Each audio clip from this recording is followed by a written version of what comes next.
요즘 우리 집 막내가 고민이 많아졌습니다. 지금 중3이라서 이제 고등학교를 정해야 하는데요. 어느 고등학교로 가는 것이 자기에게 유익할까 많이 고민하고 있는 것 같습니다. 저는 자녀들의 진로를 상담하는 영상을 찾아보게 되었습니다. 부모들은 자녀들의 진로에 대해서 많은 걱정을 하고 있었습니다. 부모들은 어떻게 결정하는 것이 좋을지 전문가들에게 질문했습니다. 교육 전문가들은 이렇게 말했어요. 자녀가 스스로 자기 진로를 결정하고 자기 결정에 책임질 수 있도록 도와줘야 한다는 것이죠. 너무나 이상적인 답이었습니다.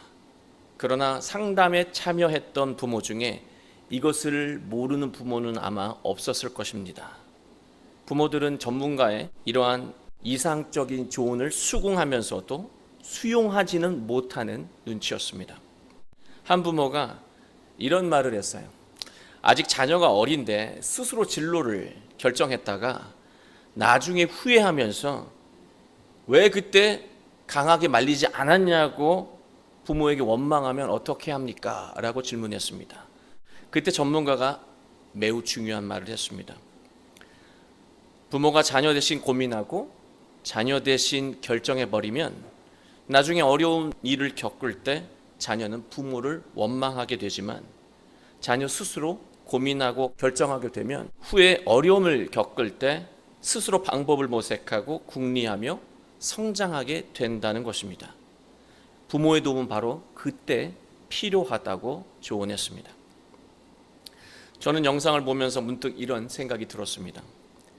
부모가 자기 생각과 판단으로 자녀의 인생을 책임지려고 할 때 심각한 문제가 발생하는구나. 동시에 말씀 한 구절도 떠올랐는데요. 잠언 11장 15절 말씀입니다. 타인을 위하여 보증이 되는 자는 손해를 당하여도 보증이 되기를 싫어하는 자는 평안하느니라. 사람이 다른 사람의 인생을 보증하며 책임지려고 하면은요, 문제가 발생한다는 말씀입니다. 우리 사회에도 이런 보증하는 제도가 있습니다. 품질 보증이라고 하는 제도가 있습니다. 그래서 제품에 하자가 발생을 하면 전적으로 회사가 책임을 집니다. 금융권에도 이런 보증이 있죠.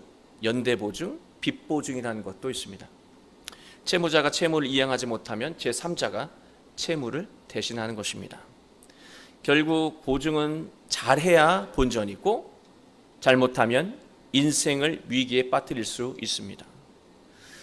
그러나 여러분도 잘 아시는 것처럼 돈에 대한 보증은요, 완전하지는 않지만 사회적인 회생 절차가 있습니다. 성경에도 있어요. 희년 제도라고 하는 그런 제도가 있습니다.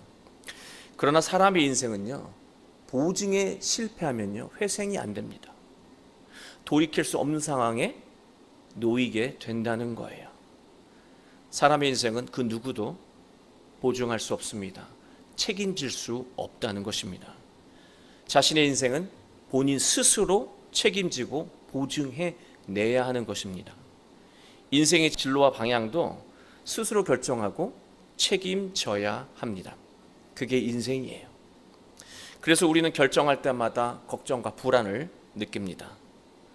어떻게 보면은요, 삶이라고 하는 것은 자신의 미래를 보증해 줄 만한 가치를 찾아다니는 여행일 수 있습니다.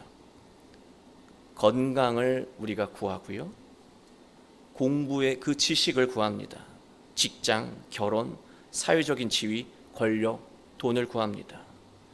이 모든 가치들이 자신의 행복한 미래를 보증해 줄 거라고 믿고 이것들을 얻기 위해서 우리는 살아갑니다.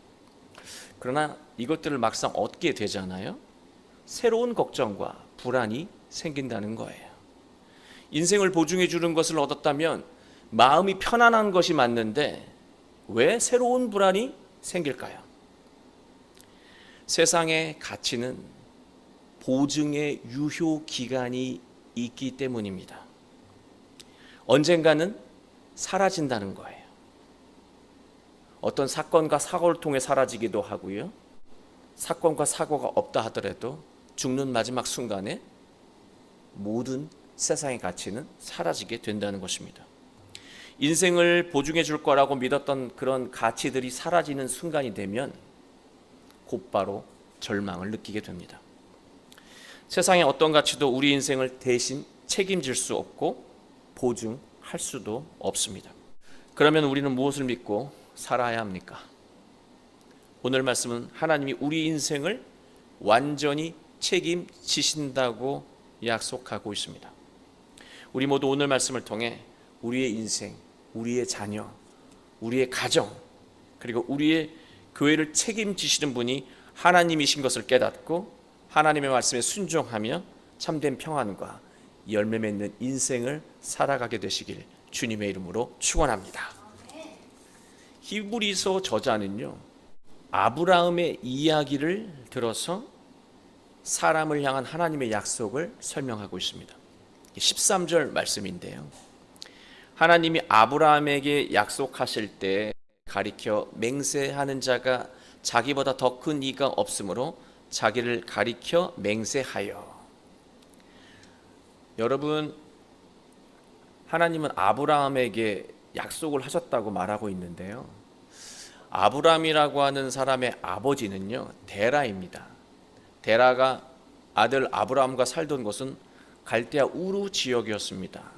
많은 사람들이 모이고 많은 재물들이 모이고, 그래서 문화도 발전해 있지만 우상 숭배도 심각하게 팽배했던 곳이 갈대아 우루 지역이었습니다. 성경을 보면 아브라함의 아버지 데라는 우상에 빠진 사람이라고 여호수아에서 기록하고 있습니다. 그리고 성경에는 나와 있지 않지만 일부 전승에 따르면 아브라함의 아버지 데라는 우상을 만들어 팔면서 살았다고 말하고 있습니다. 우상 숭배가 팽배한 지역에서 아버지처럼 우상을 대를 이어 만들며 살아간다면, 또 우상을 숭배하며 살아간다면 아브라함의 미래는 나름 보장이 된 것이었습니다. 그러나 아브라함은 하나님의 약속을 듣고 그 약속을 따라 집을 떠났습니다. 14절 말씀입니다. 이르시되 내가 반드시 너에게 복주고 복주며 너를 번성하게 하고 번성하게 하리라 하셨더니, 이게 하나님이 아브라함에게 주신 약속입니다. 하나님은 유효기간이 분명한 세상의 가치를 쫓으며 살지 말고 하나님이 주시는 참된 복을 누리며 번성하는 인생을 살자고 말씀하신 거예요. 복주고 복주며 번성하게 하고 번성하게 하시겠다는 이 말씀, 우리가 참 좋아하는 말씀인데요, 이 말씀은 우리가 생각하는 것보다 더 감동적인 얘기예요. 더 설레는 말씀입니다.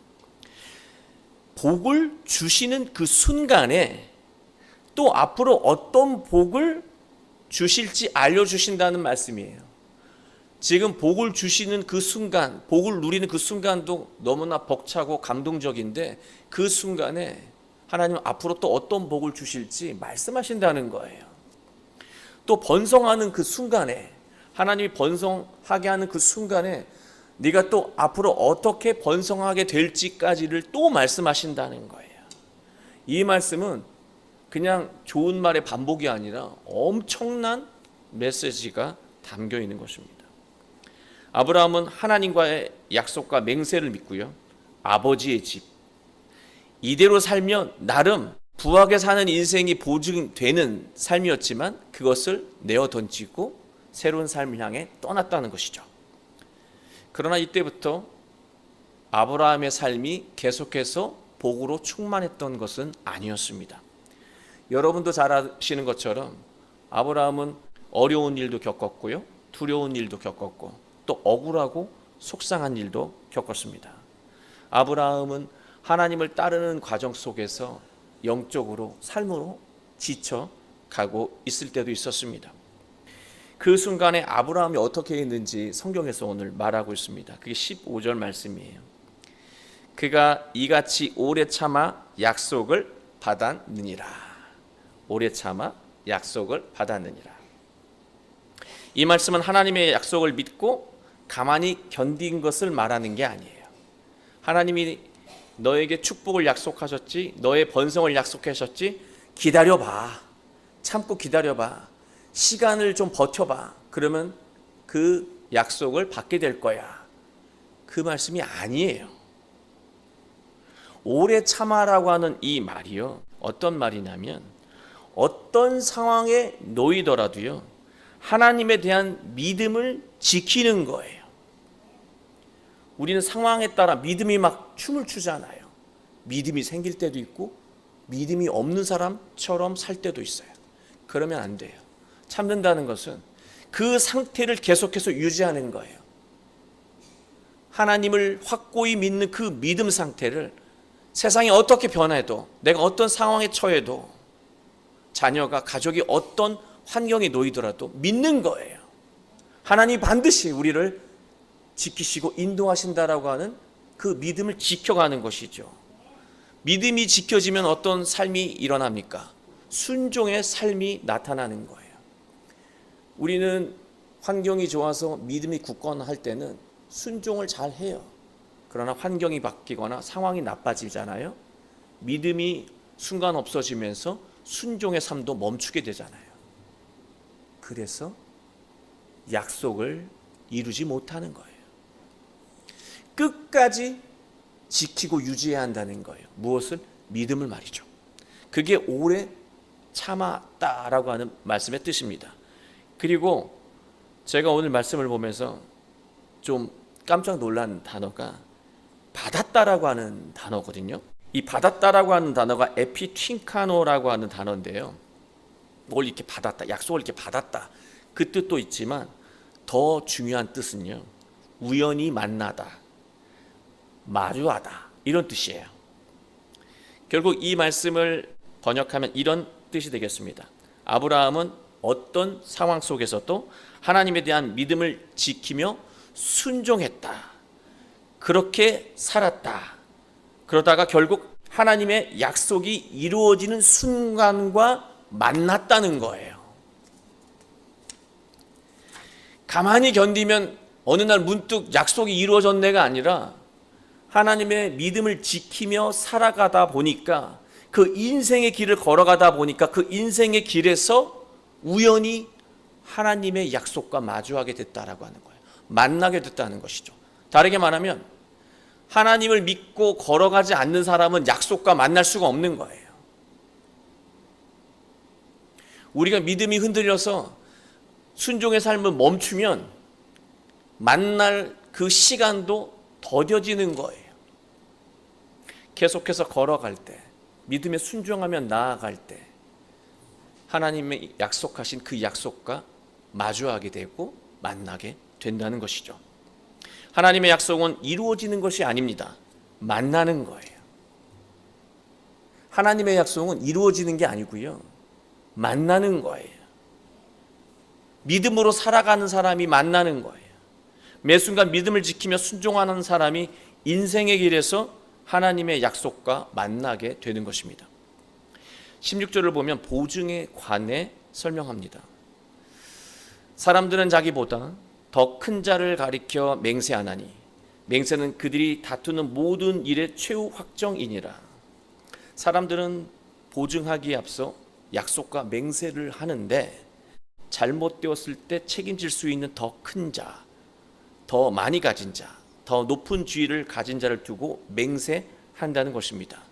더 큰 자를 세워서 맹세하면 모든 다툼이 끝난다는 말씀이에요. 그런데 13절을 보면 재미있는 표현이 나오잖아요. 하나님은 하나님보다 더 많이 가진 자, 더 높은 자, 더 강한 자가 없기에 하나님은 자신을 두고 맹세하셨다고 말하고 있습니다. 하나님은 자기 자신을 두고 맹세했다는 거예요. 하나님은 왜 우리를 위해 보증까지 서주시면서 약속하고 맹세하시는 것일까요? 왜 이렇게 하나님이 우리에게 애가 타시는 걸까요? 여러분은 세상에 하나뿐인 하나님의 자녀이기 때문입니다.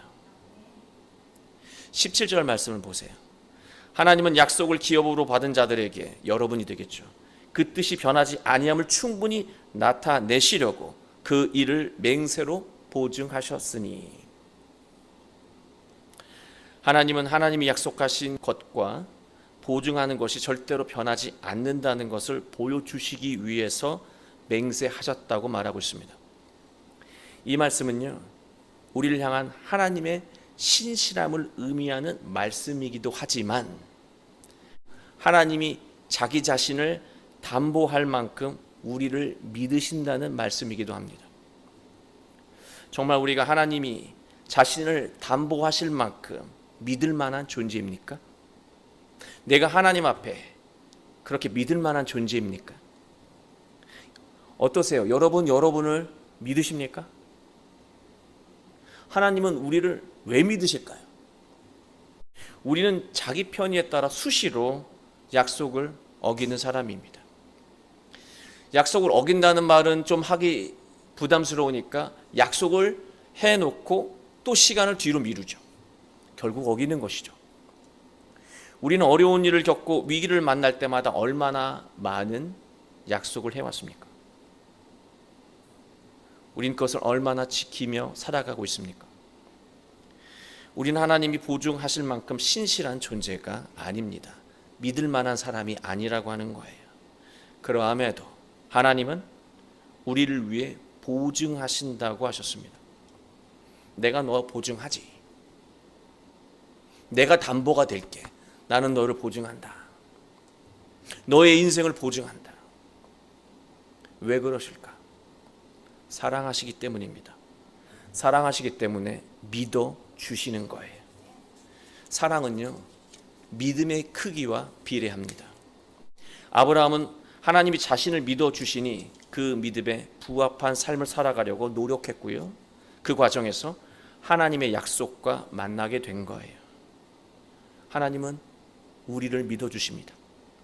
우리를 믿어 주시는 하나님을 믿고 우리가 말씀에 순종하며 살아간다면 우리는 복된 인생, 성장하고 발전하는 인생을 살 수 있다는 것입니다. 그런 면에서 우리가 자녀와 가족을 위해서 할 수 있는 일은요, 책임지는 말을 하는 것이 아니고요, 그를 위해서 사랑하고 믿어주는 것입니다. 18절 말씀이에요. 이는 하나님이 거짓말을 하실 수 없는 이 두 가지 변하지 못할 사실로 말미암아 앞에 있는 소망을 얻으려고 피난처를 찾은 우리에게 큰 안위를 받게 하려 하심이라. 우리는 절대로 변하지 않는 하나님의 약속과 맹세 때문에 비로소 불안에서 벗어나 안심하면서 소망의 삶을 살 수 있게 된다는 거예요. 하나님이 우리를 보증하시고 책임져 주시니까 우리가 비로소 안심하게 된다는 거예요. 평안한 삶을 살게 된다는 것이죠. 그래서 그 안정된 삶 속에서 소망을 향한 삶을 살게 된다는 말씀입니다. 19절 말씀입니다. 우리가 이 소망을 가지고 있는 것은 영혼의 닷 같아서 튼튼하고 견고하여 휘장 안에 들어가나니. 19절 말씀이 매우 중요합니다. 우리 인생은 세상이란 바다 위에 떠 있는 작은 배와 같습니다. 세상에 바람이 불고 파도가 출렁이면 우리는 이리저리 흔들리고 표류하게 됩니다. 때로는 그 바람에, 그 파도에 뒤집히기도 합니다. 배가 바다에서 떠내려가지 않기 위해서, 표류하지 않기 위한 방법, 그 유일한 방법 하나는요, 닻을 내리는 것입니다. 닻이라고 번역된 이 헬라어 앙퀴라라고 하는 단어는요, 여러분이 잘 아시는 영어 앵커라고 하는 단어와 같은 어원입니다. 영어 앵커가 바로 이 앙퀴라라고 하는 단어에서 온 것이라고 할 수 있습니다. 앵커는 가파른 암벽을 오를 때 로프, 그 줄을 고정시켜주는 안전핀이기도 합니다. 그게 앵커죠. 그 앵커를 의지하고 벼랑에 매달릴 수 있는 거예요. 하나님에게 소망을 두고 사는 것을 영혼의 닻을 내린 것과 같은 것으로 말하고 있습니다. 하나님에게 소망을 두고 살아가는 사람은 세상 풍파에 흔들리지 않고 복된 인생, 성장하는 삶을 살게 된다고 말하고 있습니다. 하나님이 우리 인생을 복되게 하시겠다고 약속하시고요, 또 보증하셔도요, 우리가 하나님을 믿지 못하고 세상이 두렵다고 세상의 가치 안에서 인생의 보증거리를 찾으려고 한다면요, 우리의 인생은 뒤집히거나 벼랑으로 떨어질 수 있는 것입니다. 바람 불고 출렁이는 바다 위에서 어디에 닻을 내려야 할까요? 가파른 절벽에 매달려 살아가는 우리들이 어디에 앵커를 박아야 할까요? 그 말씀을 19절에서 말하고 있습니다. 바로 휘장 안입니다. 휘장 안과 연결되어야 한다는 거예요. 휘장 안에는요, 무엇이 있습니까? 지성소가 있습니다. 지성소 안에는 무엇이 있습니까? 하나님의 말씀이 있습니다. 하나님의 말씀을 두는 곳이 지성소죠. 하나님 말씀에 닻을 내리고 하나님 말씀에 안전핀을 꽂을 때 우리는 아브라함처럼 하나님의 맹세와 약속을 믿고 흔들림 없이 인내하며 소망을 향해 전진하고 하나님의 약속과 만날 수 있게 된다는 것입니다. 분랑치는 바다와 같은 우리의 인생, 한 발만 헛디뎌도 나락으로 떨어질 수 있는 벼랑 같은 우리의 인생. 그러나 오직 하나님 말씀 위에 영혼의 닻을 내리고 영혼의 앵커를 받고 살아간다면 우리는 기적을 이루며 살아갈 수 있습니다. 놀라운 일을 행하며 살아갈 수 있습니다. 그 삶을 먼저 살아간 분이 있습니다. 그게 누구입니까? 예수님이에요. 이브리서 저자는 예수님에 대해서 이렇게 설명하고 있습니다. 하나님의 약속을 확정하는 제사장이 바로 예수님이라고 하는 거예요. 예수님은 레위 지파에 속해 있는 그런 제사장이 아니라 레위 지파가 생기기도 전에 믿음의 조상인 아브라함을 축복했던 살렘의 왕 멜기세덱의 계열이라고 말하고 있습니다. 히브리서 7장 22절을 보면 예수님에 대해 이렇게 또 설명하고 있습니다. 예수님은 더 좋은 언약의 보증이 되셨다. 우리가 예수님을 따라 살아가면 하나님이 보증하시는 복된 인생, 성장하고 발전하는 인생과 만나게 된다는 것입니다. 사랑하는 교회 여러분, 세상은 우리의 인생을 책임지지 않습니다. 세상의 가치는요, 우리의 미래를 보증할 수 없습니다. 너무 전전긍긍하지 마세요. 그게 우리 인생을 책임지는 게 아니에요. 우리의 인생을 책임질 수 있는 분은 오직 하나님뿐입니다. 우리는 하나님에게 소망을 두고 살아가야 합니다. 하나님의 말씀 안에서 소망을 발견해야 해요. 꿈을 찾아야 한다는 거예요. 하나님은 우리를 위해 자신을 담보로 세우실 만큼 우리를 믿어 주십니다. 우리가 하나님의 믿음에 부합하는 말씀에 순종한 인생을 살아간다면 우리는 하나님이 주시는 복을 누리며 발전하는 인생을 살 수 있게 될 것입니다. 우리 모두 하나님과 이어주시는 예수님에게 영혼의 닻을 고정하고 복되고 충만한 인생, 성장하는 가정과 교회를 이루어 가시길 주 예수 그리스도의 이름 간절히 축원합니다.